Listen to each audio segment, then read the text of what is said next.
the ivory on here, there's a little areas like this I've missed out. And the reason I've done that is because there's some shadowing going on here, and I want to put the ivory on where the lighter areas are, but the 170 green where there is shadow. There's quite a lot of shadow just here. I also noticed that I'm actually using a pencil to create a bit of a bank on the edge. You sort of have a little bit of a hump that goes up. There's quite a lot of there. That's going to be shadow. It's just quite interesting to see that done. You could do it with paint as well, but it works very well with pencils. You see that? See the shading that we've got already coming in? And okay, now that also then can be shaded over on top of the, so where the ivory was, it's lighter than it was before. Okay, that's good. Now a little bit of green in here. This is a little bit of lemon yellow. Put a little bit of lemon yellow in, more particularly on the lighter areas than the darker ones. There we are. You see, it's beginning to work now very well.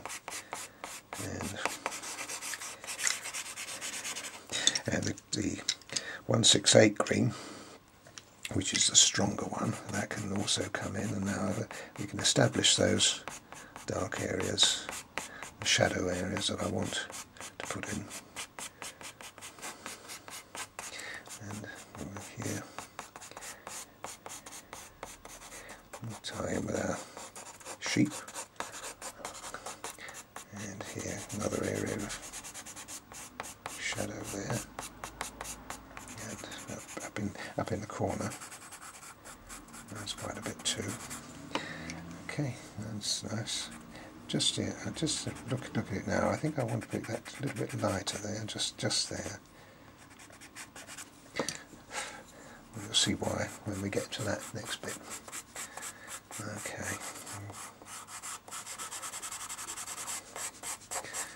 Okay, well there we've got that established. I just very lightly blend it with my finger. I don't want to rub this in too much. I just want to blend it in so we lose some of the rough edges. That's nice. Now we've also got some ochre to worry about, so we'll put some ochre in.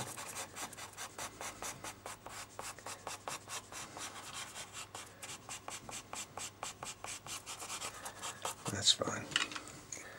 A little bit of brightness.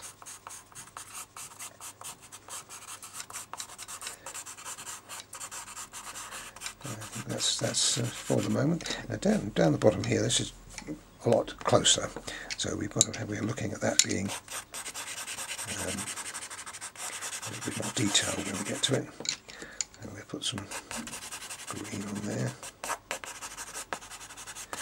and we'll now put some strength in, and we'll put some ochre in. Next thing I'm going to do is to very roughly design the kind of bank or shape of the bank with my 182. Okay, that gives me an idea now. This is going to be that kind of idea with the water going into the water. Okay. It disappears as we get up here, it changes. In fact, we've got some green in here. I'll make a little bit of green there as well. And that's going to be green over there. Whenever you're doing trees or any foliage or anything like this, although you need to have a rough idea of what you're trying to achieve, it's really not an idea to have it set in stone, because you can change your mind as you go along, and it's a good idea to have it a little bit random and make it happen, as opposed to too much pre-planning. but that's a good idea. That's just an idea of what we're looking for there.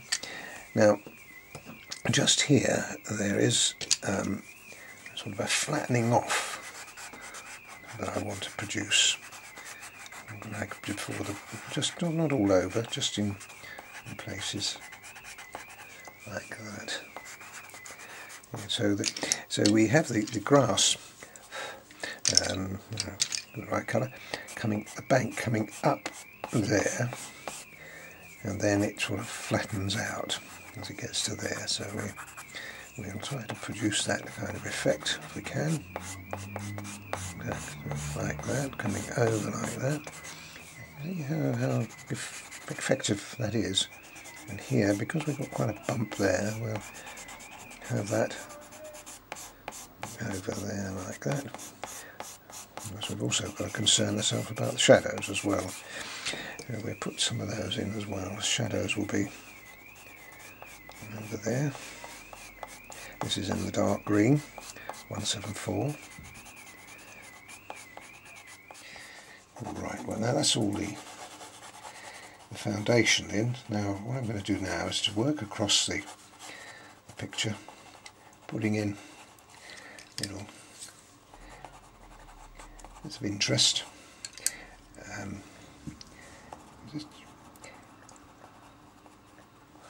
You don't want to make it, you know, I mean the worst thing you could do here, to be honest, I can find things, is do something like this. Grass like that. I mean, it would look very artificial, wouldn't it?